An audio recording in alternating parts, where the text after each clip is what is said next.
and have women and youth, it's basically just on paper.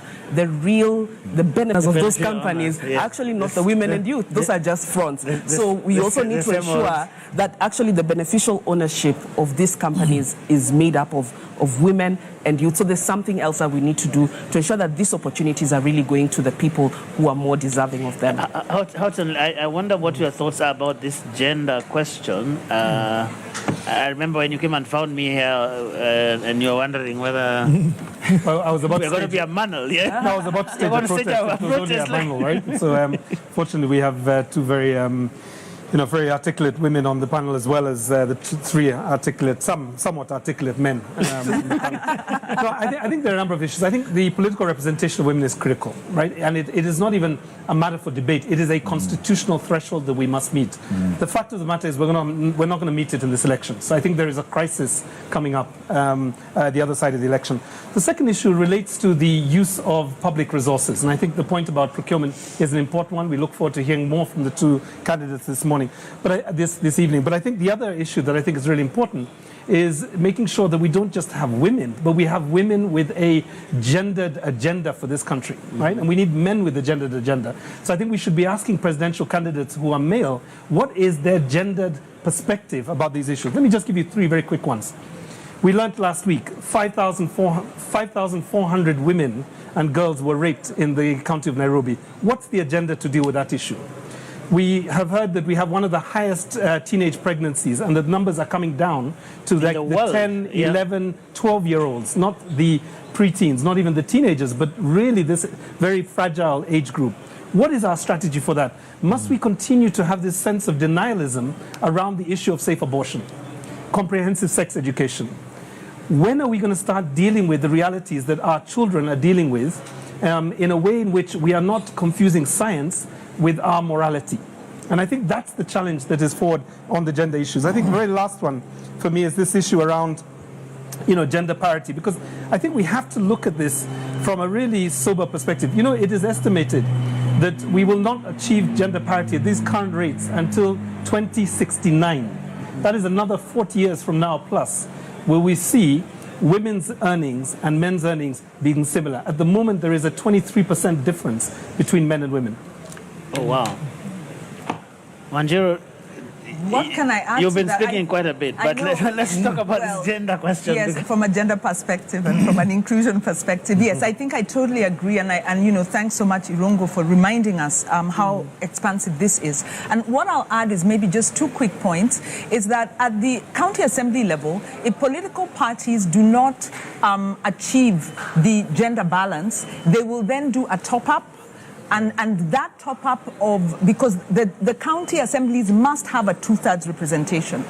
And the top-up of additional members means that the taxpayer pays more and that the size of the county assemblies are bloated. So there's a game that political parties play where they field as many male candidates as they can, and were it not for the IBC racking their knuckles in terms of the nomination list, it would even be worse. So one, the failure to respect the rule of law and the failure to embrace the gender agenda and paying lip service to it costs us in economic terms.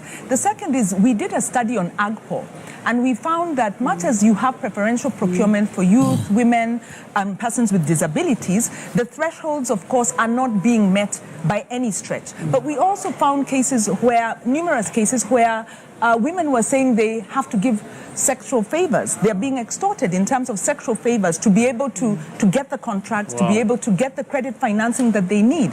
So as Irongo is saying, we also have to look at the governance, but also the social context in which we are living, where women are still not able to participate equitably in economic affairs. Okay, because we are just about to go for the first debate, so let me just get some quick thoughts, Professor Awiti, and then to Dennis. So I think the elephant in the room here is where we are as a society, period. The place of women in our society, in the way we are socialized, has still not moved up even one notch. We're basically trying to apply constitutional and legal frameworks as band-aid to a deep, primordial cultural problem, the place of women in society. This has to come up as a movement. You've got to mobilize the senses of men and women out there to basically move the political needle on this one. Otherwise, you're going to be crying out here the whole time with legislation that we can't enact, constitutional provisions that we cannot basically implement. ODM, 10 times in Parliament. ODM, for instance, carte blanche just renominated all of its MPs in Western Kenya. They had a chance there to make 50% of those women. They didn't do it. So, and the way Martha Karua's nomination as presidential running mate of a major candidate was greeted by UDA colleagues was just shameful. It shows you the deep-seated cultural norms that we still have to deal with in this country to move women's agenda forward.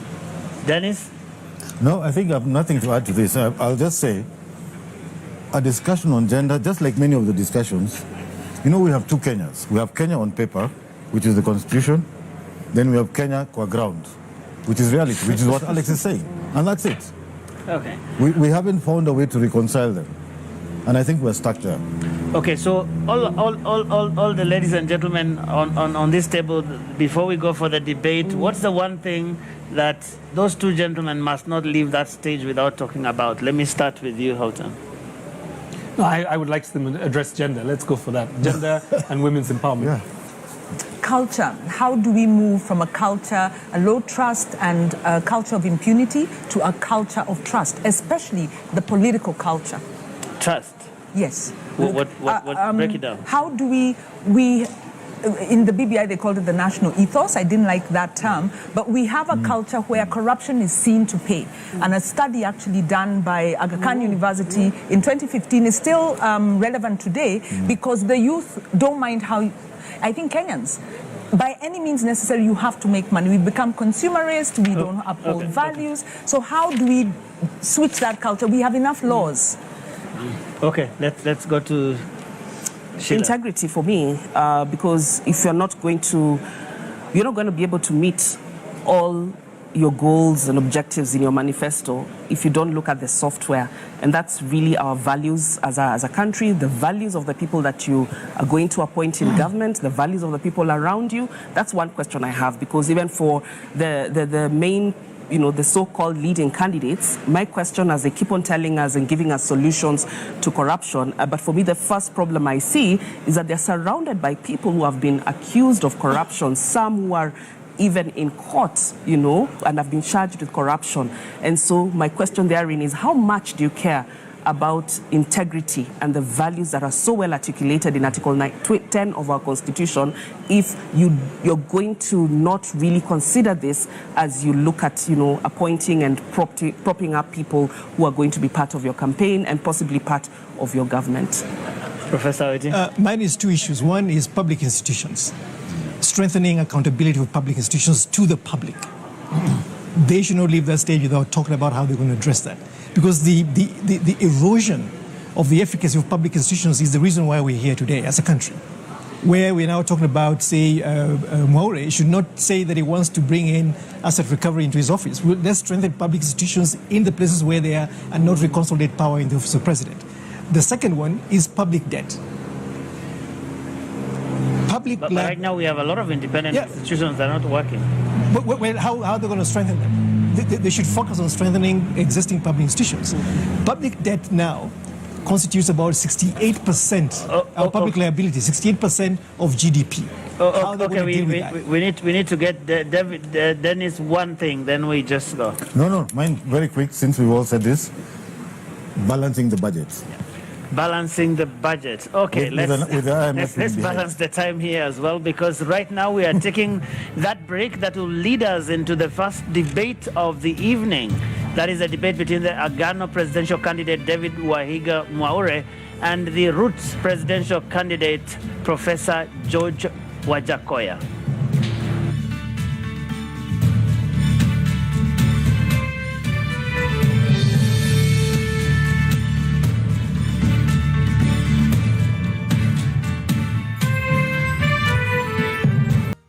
Linda familia na marafiki dhidi ya magonjwa.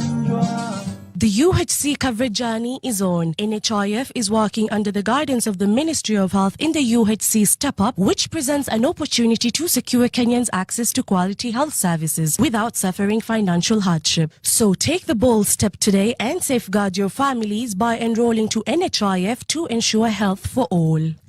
Kwa majina mimi naitwa Moses Kulia, mkaaji wa hapa Bomboruru, ambao tunafanya na kazi na hii sako yetu ya Geno Sako, ambao ruti yetu ni Bomboruru Saba Feri. Kwa hii kadi ya bima nilichukua 2013, ambapo imeshanisaidia 2018, ambapo bibi yangu alikuwa anajifungua. Tulienda hospitali tukatibiwa, tukahudumiwa vizuri, alafu wakati wa kutoka hatukuitishwa kitu. Kwa hivyo ningemhimiza makondakta wote na madriver wajiandikishe kwa hii bima yetu, ambapo itakuwa inawasimamia. Linda familia na marafiki dhidi ya magonjwa. Leaders don't need to have all the answers. Ordinary people often do. If leaders would just listen. The death penalty breaches human rights. In particular, the right to life and the right to live free from torture or cruelty. The death penalty is a symptom of a culture of violence and not a solution to it. My name is Wilson Kinywan. I am a lawyer by profession. I specialize in human rights and criminal law. I became a lawyer after suffering an innocent conviction that almost got me executed. The reason I do not support death penalty: imagine you execute somebody today and tomorrow you realize you've executed the wrong person. What amount of remedy can bring such a person back to life, back to his family and children? Government, let's abolish death penalty. In November 2021, 40,000 people were forcefully evicted from their homes. Many months on, they live in plastic tents, 16 kilometers from the center of the capital city. Mimi naitwa Ture, natoka Mukuru kwa Njenga. Last year, we experienced post evictions. Watu waliweza kuumia, wamama, watoto, walemavu, wazee, community mzima ikakuwa affected. Kitu ile tunaomba serikali ambayo itakuja iheshimu haki ya makao kwa kila Mkenya. August 9th, 2022 offers us a turning point. 1. Turn up and vote. Your vote counts. It's actually the only thing that does in an election. 2. Choose and then hold your leaders accountable. 3. Join the movement of people who stand up against human rights violations. Become a member of Amnesty Kenya today at www.amnestykenya.org. What is a secondary school in Kenya? It ranges from 106 high-cost national schools educating 3% of the learners, where you find ultra-modern libraries and laboratories, the most experienced principals and teachers, and the best teacher-student ratios. To 7,019, some barely established, understaffed, lacking basic facilities, sub-county schools, educating over 60% of learners.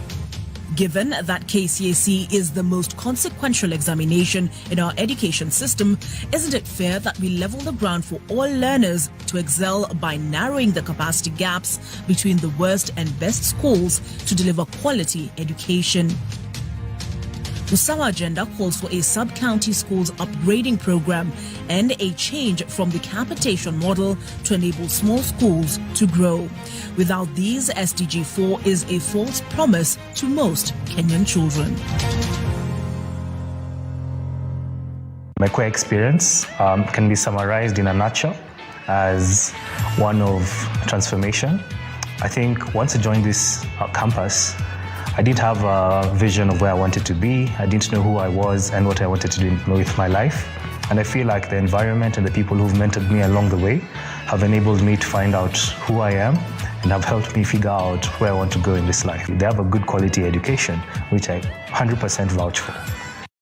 Enroll at Catholic University of Eastern Africa for courses in nursing, law, business, economics, computer science, education, community health and development, actuarial science, international relations, counseling psychology, regional integration and theology. September intake ongoing at Langata and Eldoret campuses. Email admissions@quer.edu or visit quer.edu. Quer for innovative, marketable graduates. Karibu Cam. By offering market linkages, networking opportunities, and technical assistance, Kenya Association of Manufacturers assists its members to grow and scale up their businesses. Join us and let us work together to grow the manufacturing sector. Becoming a CAM member is as easy as 1, 2, 3.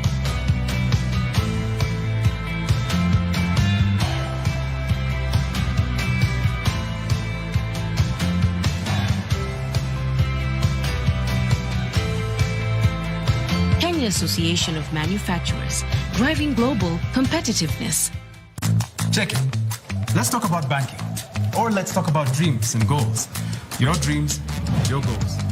If you're like Louise, you value doing biz with ease. Or maybe you're like Dan, a family man with a plan. At Diamond Trust Bank, it starts with one dream, one goal, one deposit, and one transaction. Pamoja, let's make it happen. So don't just bank with us, bank on us.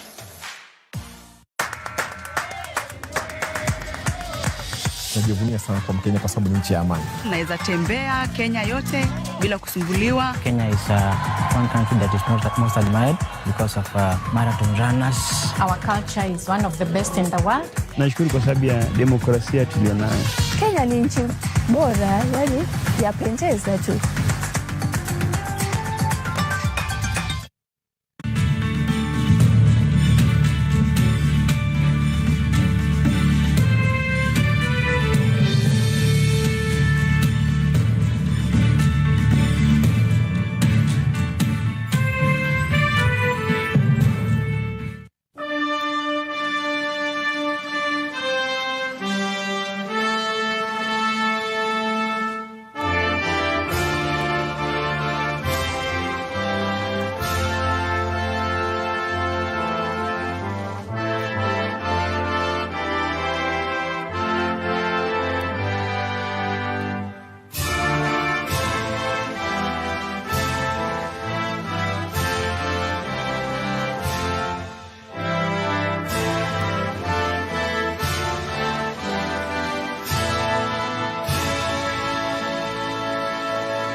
Well, good evening and welcome to the Pope Paul VI Learning Resource Center at the Catholic University of Eastern Africa, right here in Nairobi. My name is Ken Mijungu from KTN News. And I am Smriti Vidyarthi of NTV.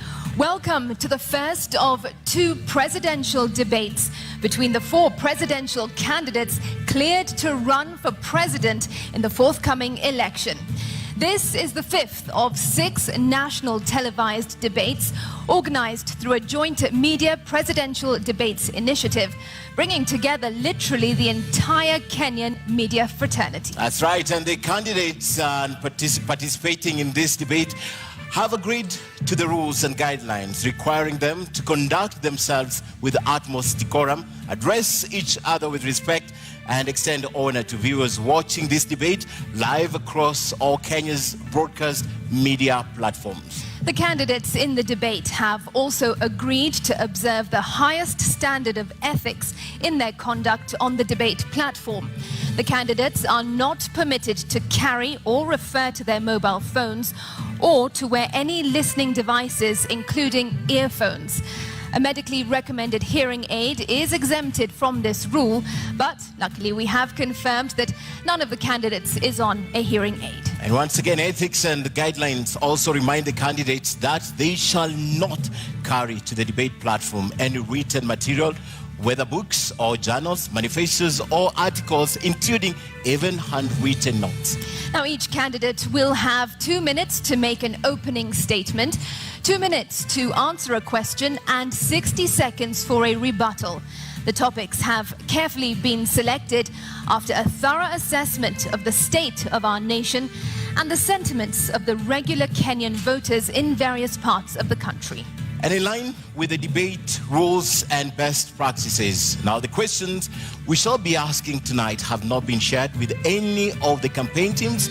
Neither were they discussed or even formulated in conjunction with anyone. Now, the questions are entirely our very own. An invited audience seated right here in the auditorium has also agreed to the debate rules. They have been fully briefed that cheers, jeers, or any other form of noise is not permitted during the debate. We, however, make an exception now as we request the audience to help us warmly welcome Professor George Wajakoya and Mr. Mwaure to the stage.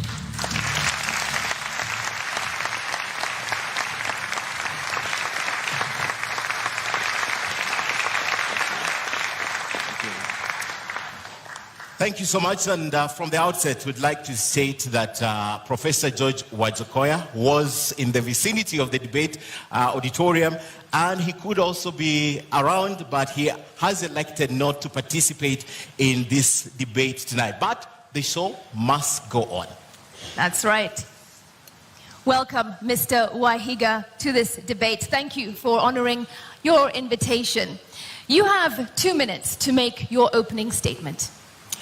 Thank you for this invite. Nice meeting you, Simriti. Thank you, Ken. My name is David Mwaure Wahiga. I am a father, I'm a husband, I'm a lawyer by profession, I'm an ordained minister of the gospel. I'm the party leader of Agano Party, and as it's obvious now, I'm one of the four persons who are running for presidency this year. Let me start by recognizing all of you who are present here, Wanjiku and every Kenyan who is listening. Let me also pass greetings of peace to my running mate, to my competitor who is not here, and to the others. I would also like to take the earliest opportunity to pass my condolences to the people who are involved in the Nithi Bridge accident. We have lost a lot of Kenyans as I stand here to talk about the future. But let me end with the few seconds remaining, and because I'm alone, I hope I will be extended a few seconds, to say that I am here as an anti-corruption crusader. I am here as a friend of the people of Kenya and the people of the universe. I am here as a person, a man of peace. We are at a very defining moment in Kenya. For me, the elections of 9th August are very defining. 59 years after independence, we still have to discuss, we still have to find out what we need to do with this nation going into the future. Because the question answers, why is it that 59 years after independence, Kenyans cannot afford not even a single meal per day. Why is it that 59 years after independence, we have such high cost of living than we have had before? Why is it that 59 years after independence, we have such high level of unemployment? And why, 59 years after independence, are we so indebted than we've never done before? And yet, those we were born together with, those we obtained independence with us, a number of them, and many of them have gone on ahead. And right now, they are fast worlds, they are even competing with greater nations. Mr. Wahiga, thank you. Your Thank 2 you. minutes was up, and we did accord you a few more seconds since you are alone. Why, Mr. Wahiga, does a man of the cloth, a man of God, want to get deeper into politics here in Kenya and be the president of this nation? You know, leadership is part of what, if I go spiritual, God created. And in my faith, the Christian faith, we say all leadership comes from God. And He gives men and women here on earth the determination, the wherewithal to choose who He may lead. But I'm not just a man of cloth. I'm a lawyer by profession and a senior lawyer, a senior counsel by virtue of years, with that 9 years to my belt. Not only that, like I have said, I am a person who has lived and watched in this nation, read the history of this nation, read the histories of other nations. And I am here because also the Constitution allows me, I fit the bill to come and run for presidency. But I come again as a new person in this area. This is my second stab at the president, but I have not been there before. But I'm here because I believe the elections of 9th August require a new bloom, a clean person. We need to change if this nation will go forward. That's why I come in as a man of cloth as well. Mr. Wahiga, the reasons you give tonight, basically every Kenyan would give them. What is unique in your preposition? Why should that be my position? I am tired, like Kenyans are. I am disappointed by the leadership we've had so far. I am also one of those Kenyans who've sat back and watched at the leadership that again wants to come back. A lot of us out there and Kenyans are saying, why do we have to recycle them? I'll tell you what leadership is all about. And because I'm a man of the cloth as well, and the cloth reflects who I am. I'm a little disappointed, and doubly disappointed that my competitor couldn't come in. If he would have come in, he would have come in a durag, because that represents who he is. This represents my inner me. But leadership, if you have occasion to look, and we read books here, the scripture. The man, one of the people I follow much, is one who was known as King David. And it says, when he was the president, the prime minister of the nation of Israel, it's written of him that he shepherded that nation according to integrity of heart and skillfulness of his hands.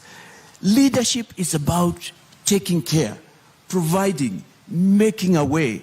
And that's why, as a man of cloth, as a lawyer, and for the first time we have a lawyer as a presidential candidate, it is so defining that a person like me, because if a man of cloth would follow the ways of the scripture and the ways of our constitution, if he would follow the ways that are right and accepted international standards, he would not steal from his people, we would not have the level of scandals we've had in this nation, which I'll talk in a moment. We will not have our development funds, public funds stashed abroad. And this is why we are here. Poor 59 years. Yeah. But nations that we got independence with, and I can just mention two, Singapore, South Korea, smaller nations than ourselves, nations with people who are equally gifted like Kenyans are gifted. We are nowhere near catching up with them. I am here because I believe we've got what it takes as Kenyans. We can do it, and we have a reason after 9th to do it and move forward. Mr. Wahiga, the church does play a crucial role in national development and in securing our nation in many ways and in bringing guidance to the people. But many would argue that in many ways the church has failed us. What are your thoughts on that? I wouldn't agree with them. I wouldn't agree with them To the contrary, my thinking is that the church has not been fully involved in governance, separate but yet a very important partner. Talking about the liberations we've had in this nation from 1963, the fight for independence, talking about the first liberation, the second, the Constitution review, the church was very key. Religious organizations are important. Faith is an integral part of mankind, and every person, it doesn't matter who it is, believes in something, follows something, and refers to something when the time comes, when push comes, when pull comes to push. But you would have to be specific, because I know the church has been speaking out. We've had Bishop Sokulu, we had Muge, we have Joya still with us, gallant men of this nation. And I can say we are here because of that. Probably what you are referring to is you expect more. This time you have one of them, but also a professional in his own right. The voices you have mentioned are voices of yesteryears. I'm yet to hear you mention the current voices speaking, because your voice has been silent on this. We haven't heard you condemn what's going on in the country. We haven't seen you come out loud. And specific example, when politicians infiltrate the church and stand at the podium and speak about politics, we have never heard you condemn this. Well, you know, there are many ways to engage, and I've engaged in my area. Standing for me here is a journey of about 22 years. This is a starting that started from the year 2000. And this is not even my first time to express an interest in leading this nation. This is my 6th stab at an election. And in all that, it's been an expression of the fact that I have been unhappy. I have been unhappy. As a party leader, we have had occasion. We may not probably have been as loud, or if you wish, you may not have covered us. And I'm not referring to you particularly, Ken. But we have spoken out on matters. It's not the first time that I'm speaking against corruption. And you know, there is a greater way of expressing opposition. By your example, by who you were. As I stand here, I know nobody can accuse me of having been involved in any of these scandals. As I stand here, I'm a witness. I am an example of the fact that any Kenyan can run for presidency. As I stand here, I am here to break this sort of wall where we believed only certain person and peoples. The Catholic Church has been issuing statements. NCCK has done that. Evangelical Alliance. The Muslims have been speaking. Probably it's only that they haven't been covered as much. You yourself say that this is your 6th stab at an election. You have been unsuccessful in the past, for example, when you ran for governor of Lamu in 2013. So what's different now? What makes you think you will win this race? There is nothing in life like not giving up. And the trouble we can be in Kenya is we give up as we go forward to the 9th. One of the persons I followed much is Abraham Lincoln. And if I remember my history right, it was during his 13th attempt, though before that he had won some legislative position, that he became the President of the United States. And when he did that, we know that he's the one who brought about the slavery emancipation, something to date that speaks to this world about the fact that all men and women are created equal. And that's why we can speak tonight as we are here. I am an example of a person who does not give up. I have not lost in every election, I can tell you. Like the last one of 2017, I would tell you that's an election where I believe I was rigged out. It's only that I couldn't get the facts, and I had done my bit. That was the election, if you remember, where one of my competitors said that people were voted through the computer. I was going to be the senator of Lamu County. But here I am. You must live to fight another day. I am here because there is no room for giving up. The trouble in Kenya, we are where we are because we've given up. Right now, as I speak to you, and I thank you for this opportunity, Media Council, there are Kenyans who have said, tutapiga kura tu yeyote, fatalistic attitude. But thank you for the opportunity to tell Kenyans that, no, there is still another one. We don't have to recycle. There's change this time. Maybe because you've not gotten the opportunity, that's why you can stand tall and say you have not been involved in any corruption, perhaps if you had an opportunity. But away from that, as an advocate, would you advocate for the division, complete division between the state and religion? First, on your first question, it's not that I have not had an opportunity, I have not been appointed at the top. No, I have had occasions where I have led, but also in my private life. You see, it fights from the lowest unit. As a lawyer, I can stand here and say, I have not been accused. I have not stolen clients' money. It's not just here. I've had positions of responsibility. I've sat on the Council of the Law Society. I've sat in several corporate and non-government and religious boards. But so it's a lifestyle.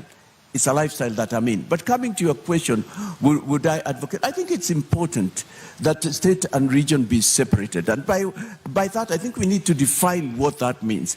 Because basically, it's saying that every person in a state should be allowed to exercise their faith without the government imposing on them who it is, what faith they should follow.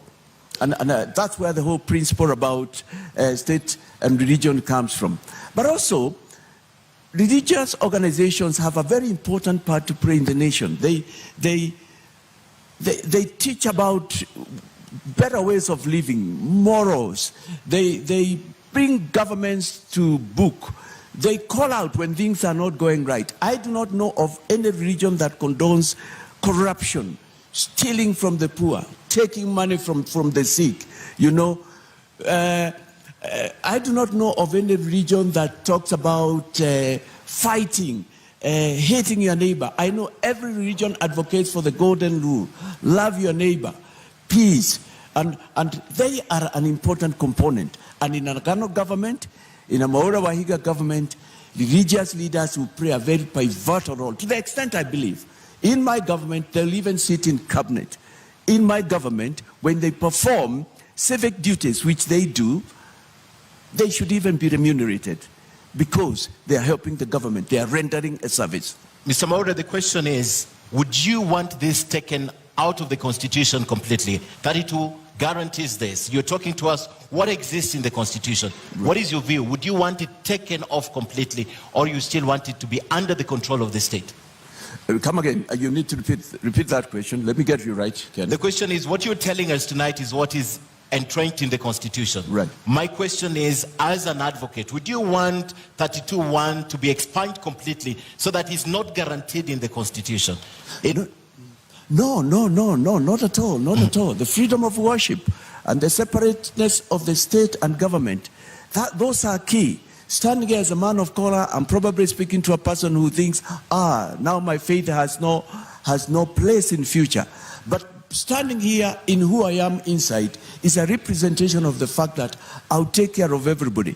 Because my faith says, treat all people equal. Become a person of peace. Share equally. Defend the voiceless. Speak up for those who cannot speak for themselves. And exercise not just equality, but equity for all. That is true religion. And for my faith, the Christian faith, that's what it stands for. Mr. Wahiga, more often than not, we see on television the church being used by politicians, the pulpit being used by politicians for them to play politics. What is your view on this? How are you going to ensure that stops? It's not all churches that do that. First of all, a number of churches have different requirements and order of how they do things. And some of them permit, some do not. It's also important to recognize that in our society and many societies, church is a place where people meet, is a place that brings people together. I think what's important is to define what can be said within a church context building, a church building context, because the church is a place of worship. And it should not be a place where people should come and attack others, hurl abuses at others. No, that's not true religion. It's not a place where people should come and speak ill of another tribe. It's not a place even where people should come in and condone the sort of things that have made our nation be what it is those many years that I've mentioned. So I would say I don't see a problem either way. The only way, it should be tempered, it should be able to pass the same message for which a church sanctuary or any other faiths exists. But you haven't quite answered the question. What is it that you will do to ensure that those tempers are brought down and dirty politics are not played in church? I think speaking from here, I would only urge fellow spiritual leaders and religious leaders to, right now we are calling for peace, and I've been calling for that in my campaign. I've been speaking out and reminding Kenyans that we have a life after 9th. We have a nation. Our nation is not completely down and under. There is hope for this nation. And I would just urge them, as the CEO of this nation, I don't think I can order them, nor can I register it as to how they should conduct themselves. But I know our religious leaders of all faiths, and even church leaders who I'm closer to, they know what they should do, and they are listening to us. They are listening to us. We'll now move to the topic of leadership and integrity. Apart from the professional, your record in the professional service, that's the Law Society of Kenya, and what you have done to the community, you don't have an apparent record of public service. What do you bring to the table to Kenyans to table and tell them, because of this and that, I stand here tall and I can ask you to give me your vote? Public service, I don't have a record. I think what you're saying is that I've not been elected or appointed into a position. Yes, there can only probably be one appointment into any given position. I have indicated the number of years that I've been in the legal profession. That's a position of responsibility. I have been involved, I have led a party for the last 16 years. That is a story of success in Kenya. A story of success, a party that has fielded people, a party that has stood up for what it was registered and formed for. Not only that, I have led, as far as I can remember, high school, I was in leadership positions. I have sat in both corporate and other boards where I have given leadership decisions. In all my life, I've found myself being moved to leadership positions, except the one that I'm looking for. But you know what? There is always a time for one to start. There is always an Obama moment and a Madeira moment for a person. I believe this for me is an Obama, is a Madeira, not just for me, but for Kenyans. But if you allow me to turn out your question, Ken. Yes. I am not sure I would have wanted to have some experience that I see with some of the leadership that will stand here or has stood here. I wouldn't want that experience. What experience are we talking about of? Running our country down, scandals, corruption, you know, named in every other scandal, and yet they want to be a president. They have named in everything that has brought our nation to its knees, which it is now. If it's not them, it's their relatives, it's people close to them. For me, that is not experience. If that's part of the experience you probably are referring to, I'm so grateful tonight that I'm not part of it. But I can assure you, if I had gotten in that position, I would have been the same person that you're looking at tonight. Apart from telling Kenyans what you bring to the table, being tried and tested, Mr. Wajakoya, is a very big issue in this country.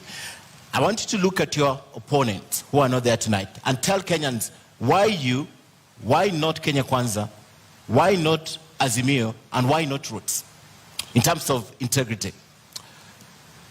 Kenyans, as I said at the beginning, we are at a defining moment.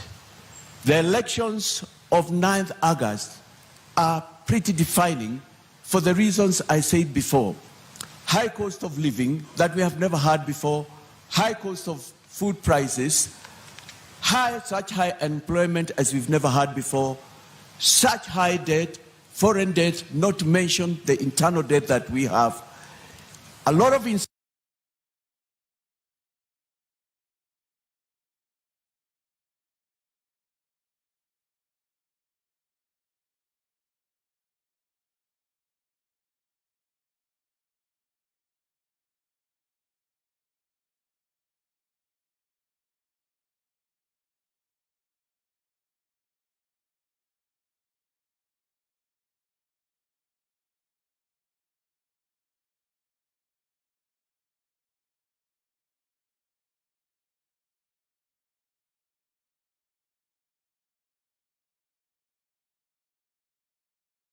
We had them in 2013. We had them in 1997, in 2007. And the question that you Kenyans, you must be asking, like I'm asking, what is the difference now? I even want to go further and say, even for those who it is said they might have decided, looking at the four of us, who can you say has made a difference in your life this far? If so, why are we where we are? Why do we still have money that should have been used in developing our country, stashed in nations abroad, illegally obtained and legally stashed? These are public resources. I'm not talking about personal private money. Why are we here at a time like this? And the Auditor General 4 years back tells us 215 billion Kenya shillings from Euroboard cannot be accounted for. It cannot be traced. It is a mystery. Why are we here before? And the Auditor General Nancy tells us this year that 70 billion Kenya shillings alone has not been used. Why are we here in a year like this when we have that much foreign loan? The Auditor General tells us about 540 billion Kenya shillings is in an accounted expenditure. And yet, this was a government that was supposed to change things. We had hope, but it didn't turn so. I believe the only thing that will move us forward is complete change from the top to the bottom. And what is permanent is only change, as they say. Recycling them will not take us anywhere. That's why this is a very defining election. But you haven't told us why not those candidates. What, for example, would you want to say about these candidates? Well, come again. What would you want to say about these candidates, the other candidates who you're running against for president? All right. Yes, thank you. Thank you for that question. I would like to say they have been there before. One of them has been a deputy president and is still a deputy president of this republic. He is in government. The things he is saying he can do are things he could have done these last 10 years, this last 20, this last 30, because he's in government that long, and he has not done so. The other one has been a former prime minister. He's been in a coalition, a co-president, if you wish, sharing the government 50-50. The things he is promising are things he could have done, but he has not done. He's been in this race for the last 40 years. And the other one has been in government also. He's been with the police force, he's been in the intelligentsia, and even right now, I believe he is still in there. And the thing I'm saying is, if you take even this last 10 years, let me just take these last 10 years, where we have a deputy president who wants to run for presidency.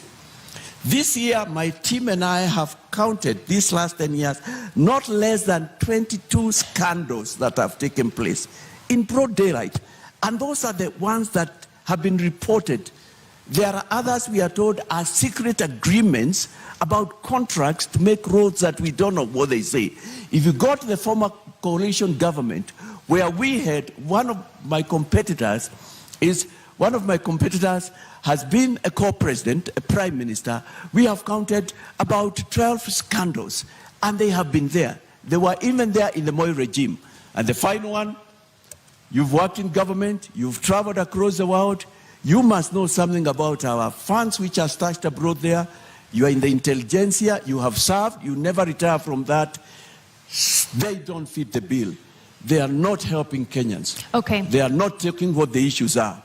All right, let's turn to our next topic for discussion tonight, and that is the state of the economy. Now, you are on record, Mr. Wajakoya, saying that within the first 100 days of assuming office, you will bring down the cost of living for Kenyans. How exactly do you intend to do that, and by how much? You know, this is a serious matter, and I have not just said. In Kenya, we're facing problems at two levels. There's what you refer to similarity. There's what I consider as a short term, and there is a long term. Up until we called for the reduction, for the reintroduction of the foods, of the unga subsidy, unga was retailing going on to about 250. It was after we had announced in our manifesto that we would bring that. Thankfully, it's been brought down. But that's not all. And I'm glad that we are leading and others are following. We still know that the price of cooking oil is very high. I think now it's about 400. Bread has not come down, retailing 90, 100. Fuel is still at high prices. And those are immediate things. We don't need to wait to restructure our loan, or we don't want to wait, because those are some of the solutions I have had, to plant a kind of plant, probably, and wait for it to be harvested. We don't have to wait, because Kenyans are hungry. They need immediate results. And what I have done, and you'll find that in my manifesto, we sat down with my team of experts and thought, what is the immediate? And our proposals have come in threesome. There was Unga, which has been done. Thank you very much. We thank His Excellency, the President. But in the same measure, we say also other things could have come down. But we have said we shall introduce subsidies into other food products. That's number one. Number two, we have also said that we are going to reduce pay by 50% so that Kenyans can have money they can take home with. And that is something that will benefit about 16, 17 million Kenya shillings. If you are earning about 25,000, you'll be able to take an extra 1,000. If you are earning about 35, 40, that's another 4,000. We have also come and said to spur growth, throw some money into the economy. We shall waive away tax penalties that are accrued after the day we are sworn. All right, and we are looking for ways to put some money in the pocket of Kenyans, something to spur, something to enable them put food on the table. Because as a country, I'm talking to you while we are broke. We are broke as a country. The most we can do is continue borrowing. I'm looking for solutions from within. All right, what can we do now? And you have said that you would reduce pay by 50%, but pay accounts for 25% of Kenya's tax revenue. How then would you meet revenue targets? That is not, it's not a problem. And I was going to say that's not the only problem there is in Kenya. If I take away 50%, the amount of pay we get is 460 billion. 460 billion. So 50% will be 230. When I take that money and I put into the pockets of working Kenyans, I tell you as I stand here, it will perform wonders. Kenyans are looking for any extra shilling that they can get. But how do I bridge that gap? We have tried to work around and see what can we do. And those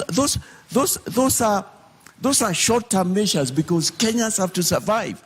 Otherwise, they will die, We pay the taxes, the foreign loan we pay is at 1.3 billion.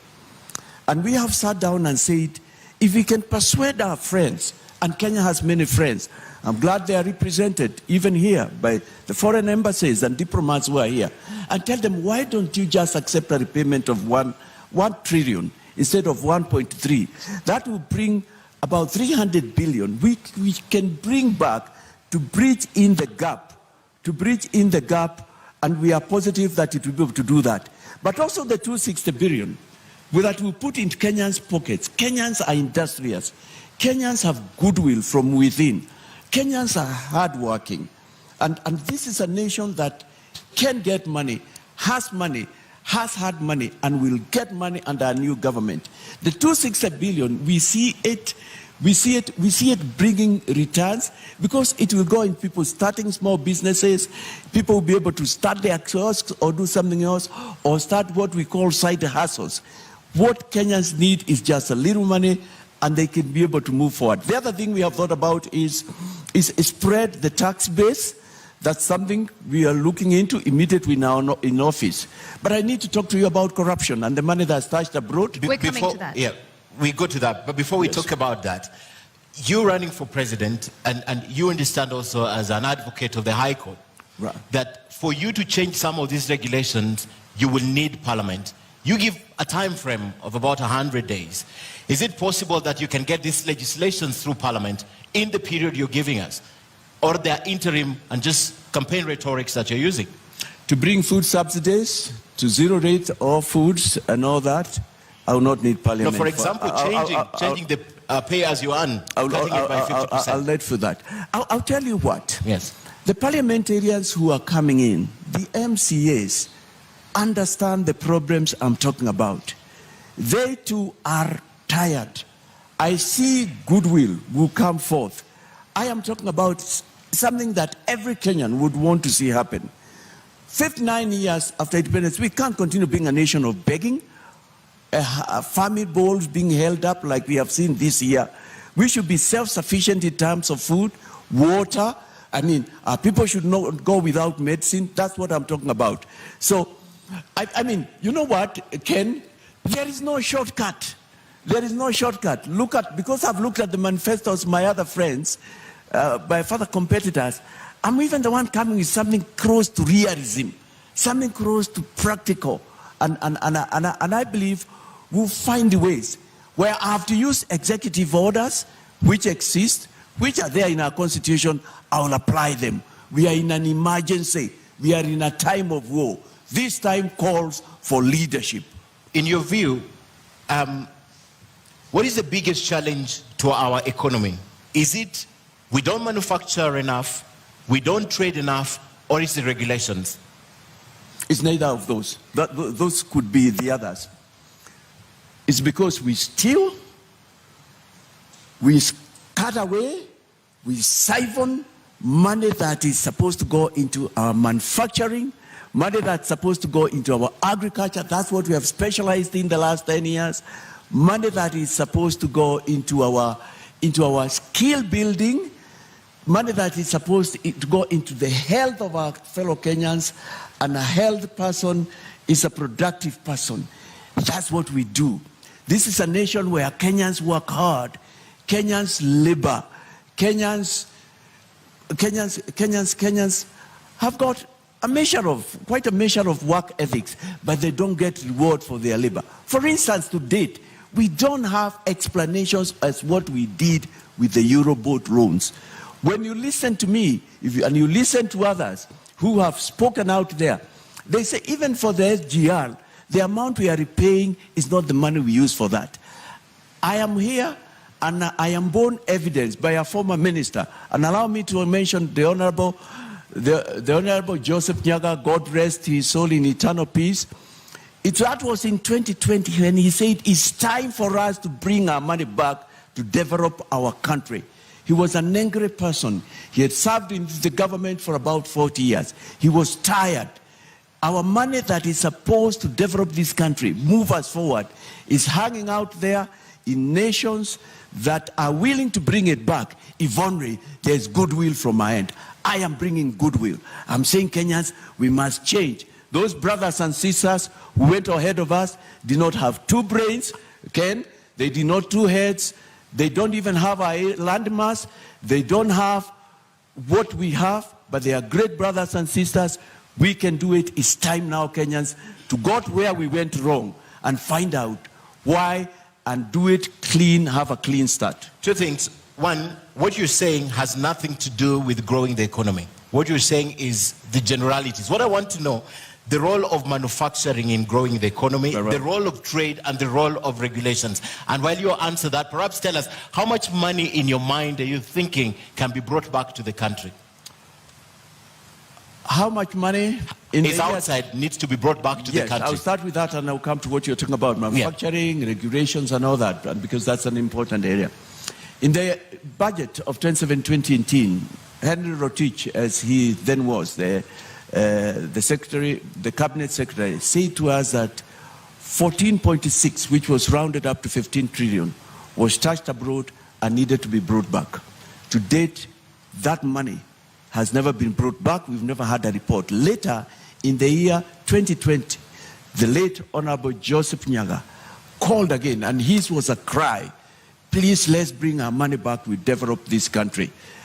If that was about 15 trillion, and since then 5 years have gone by, we use 2 billion per day. That's about 730 billion. Give it 1 trillion round up. That's about another 5 billion. 5 billion. When in my consideration, we have not less than 20 trillion outside the country that can be brought back. And if it is brought back, this country will be turned upside down and turned into a country that we can't tell that it is the same country. On that And point, that's just one area. On that point, Mr. Wahiga, during the deputy presidential debate, your deputy presidential running mate, Ruth, said that you have already written to the United Nations and 15 other countries to start getting this money back into Kenya. And the hope is that if you assume office, the money will be back in Kenya. Have you had any response from these countries? No, I have not heard, and I appreciate that we are in the period of elections, but I'm glad to know that things we've done, for us our 100 days already started, if you wish, by that effort, and also calling for the Unga subsidy, which was effected. But they are listening. We've got goodwill from out there. We've got great friends from out of Kenya. And I know they too have been saying they wish Kenya can have a president who is speaking the things I'm speaking. I've not heard from them, but I know they are looking at goodwill. You know, I can mention a couple of other things. During the Jubilee period, we have signed instruments with the Swiss government. The Prime Minister was sometime back here in Kenya with Theresa May, when she was the Prime Minister, about repatriating our funds which are out there. All right, but you are also on record having said that if these countries do not work with you and your government, you will cut off diplomatic ties. How practical is that? Wow, why isn't it? Why can't it be done? If a country is holding our money, it knows that it is supposed to be Eurobond money, or it is money from SGR, and it's aware. What else are we talking about? International cooperation, international friendship? How can you refer to a person, and here I mean a nation, as your friend? But what I know is that a lot of countries have been willing to send back our money. It's only that there have been no goodwill with the current leadership, the immediate past, and the leadership that wishes to be recycled. But if they do not, will you cut off diplomatic ties? Everything is on the table. Kenya needs to move forward. There has to be hard measures. But I can tell you it won't need to get there. There's goodwill out there. There has been a cry. It's the other nations that they have even got a lot of dossier than I have of what has been done in this nation. And this has nothing to do with somebody who has worked hard and earned. It's Kenyan money, some of it which has been given to us from out there, and yet we have not used it carefully. But you also referred me to, yes, is it about manufacturing regulations? We will get back to that, but this is important. Are you telling our traditional partners and allies that everything is on the table, including cutting ties? Yes, that's what David Mwaure Wahiga is saying. Do you not think that would have a massive negative impact on our country, our economy, our development? Imagine you are a nation called Simiriti and you are holding 10 trillion that is supposed to be Kenyan money. You know it. What then can we talk about? Rights, human rights? What more human rights? We are not in a state of war as a nation. Surpasses you are saying, look here, Kenya. There are these individuals, 1, 2, 3, 4, who are holding your money. We have traced it using the various instruments, using the various secret agents and other, and we know it is part of this. I mean, like for instance, and it must be common knowledge, there are nations right now that have come with laws. If you take money out there, and you are not able to tell who it is appropriated that nation, by that nation, and used for development. Kenyan wealth is being used to develop other nations. It is immoral. It is wrong. You are not a friend of Kenya if you are using Kenyan money to develop your nation. Kenyans are suffering now. They need their money back. Bring our money back is our campaign. Whichever country it is, including the US, the United Kingdom, you're telling them tonight, you'll go for them. Oh yes, yes. Everybody. You are holding our money. The nations you have mentioned have brought democracy to us. They have done a lot of good things to us. But you know what? I am telling you, 99% of them have wanted to. What we have missed in this nation is a leadership, is goodwill. Is a leadership says, let's do it. This country will not be the same 5 years down the line. This nation will be a nation where you will want to invest in. This nation has that potential. It's our time. It's our season. That's what I'm saying. I am actually passing a message to them. Take us back to the economy now. Manufacturing, regulations, and trade. Take us back there. Yes. The You biggest asked challenge me to our economy right now. Could those also be problems? We have to change also in a number of things in the way we do business. Granted, one could argue and say 65, maybe 70 of our regulations are good, but we can improve on them. Corruption has been a big problem. Bureaucracy has been the other problem. Very high taxation, particularly the corporate tax, has been a problem in Kenya. We've got to think twice. Yes, of course, I mentioned the key one has been corruption. I was there and I was grown up. I was working in the year 2002 when we got in the Kibaki regime. And I am aware, and I got it from people who knew how nations come to Kenya. Because within the first 4 months, there was such active effort to get corruption out of our streets and what we were doing. And they wanted to invest. I actually came to learn they were being told, no, we've had enough. We don't need you. We can't do that. But I've also heard of instances, and I'm speaking to somebody who is listening here in Kenya or out there. They have to come to Kenya, applied for tenders, won tenders on all fours, and then when they went to get their tender acceptance letter, they were told, before you get this tender, you have one more step to step. You need to pass. You need to go and see Mr. XY said. Apparently, the information I have is that some of the people who needed to be seen, if the four of us were here, are my competitors. Though you have passed all the steps for the tender, it cannot be approved until a final step, which is not in the official list, is approved. These are facts that are known, and people have said, how can we do this? You told us that it's above board. People know of offices in this country where people went to pay 10%, 20% after they had passed all the tenders. And some of those men and women are going to line up here in coming days, maybe after this or in other platforms, and say we'll fight corruption. Our problem has been corruption, almost in our veins. But I know Kenyans are not corrupt. Kenyans don't like corruption. We showed it in the year 2000. So we need to improve on that. We have had problems with power, infrastructure, both energy and infrastructure on the ground. Those are the issues that we need to discuss and we need to look into. We have had Kenyans who've gone out there or gained a lot of knowledge.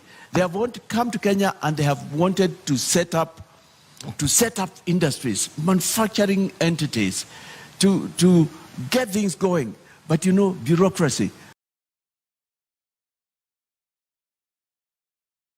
corruption, red tape has been our undoing.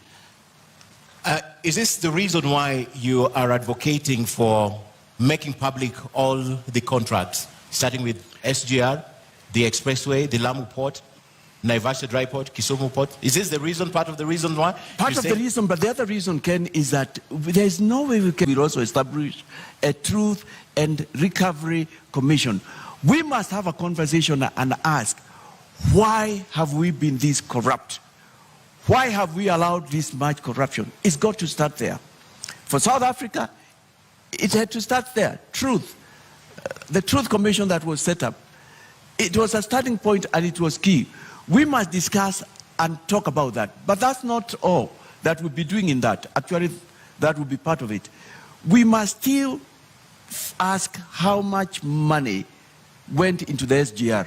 We need to know how much, who are the KEMSA billionaires, and why have their names not been read out, and the money that they took away brought back into the country. This, the Honorable Deputy President of this Republic knows who they are. This, the former Prime Minister know what they are. This, Professor Wajakoya know who they are, being a person in the intelligentsia. And yet, they are not ready or willing to tell it. How can they fight corruption? How can they lead? How can you also lead when you're not ready to come on a podium like this and tell Kenyans what you want to do for them? As we end the topic on economy, you mentioned earlier 15 trillion shillings that is stashed outside. You mentioned earlier 15 trillion shillings that is stashed outside. Yes. However, this could be the whole amount of money from Kenya that is outside, because the Brookings institution says that about $12.5 billion. That's the only money that perhaps is illicit trade or illicit flow from Kenya to the other countries that is stashed outside. Why would you be going for even the investments that have been made by Kenyans outside and not specifically this illicit financial money that has been flowing to other countries? Why would you go for everything?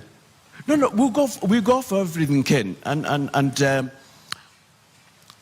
For me, that was read by the minister of the 14.6, 15 trillion. It was the minister for finance. It was the Treasury Cabinet Secretary who said that. He had the facts, he had the intelligence, he must have spoken with State House and they knew about it. His speech, some executive summary had been sent round, so it was known. He had contacted foreign governments and known there is probably as much as that. So I find no reason why. I've seen other records that talk about 6 trillion, but you know, we've never had evidence that has been brought back. But let's even come back to Kenya. You and I have not even discussed the 2 billion. The 2 billion, which adds to 730 billion per year. I'll round it up to call it 1 trillion. That's what we lose per year. So if that is what we have lost per year, these last 5 years, that is 5 trillion. During the last 5 years, if everything worked that way, that was another 5 trillion, if my maths work right. What we are saying, even with the 2 billion, we could have paid the 8.2 trillion Kenya shillings. We could have done that from the 2 billion without going for anything out there, and yet we still need to go out there. I mean, this matter of corruption, siphoning public money, and what we've been doing has been our undoing. No country can develop with corruption. And with the level of corruption that we have had in this nation, no wonder we are still begging and our people are going hungry. I've just given the 2 billion. And for us, within Agano Party and with our experts, the 2 billion for us, we say is not even, can't even be a correct figure. The 2 billion, Mr. Mwaure, the 2 billion from the Institute of Economic Affairs is not necessarily lost. It's been diverted to other uses.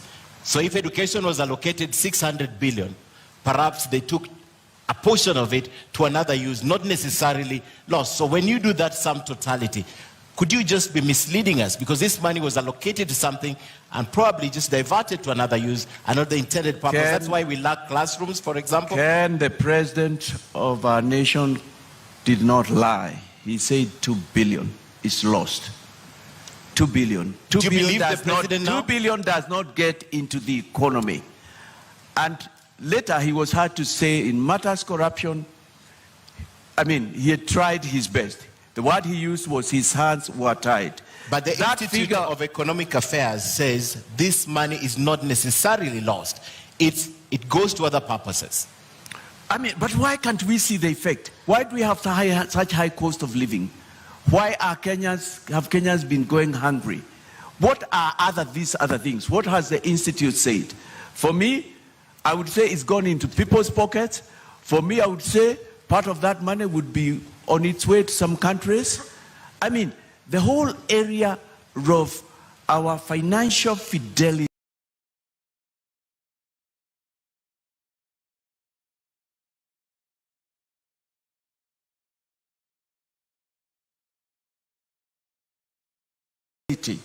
our being the shepherd does not have been where it is. Developed with corruption. Rwanda has come up just lately, and look at what our brother is doing. All right. Over there. I mean, phenomenal similarity. I need to emphasize that. Okay. Just recently, it's not even 1963. Give Rwanda another 5 years. Botswana, they also fought corruption. All right, you cannot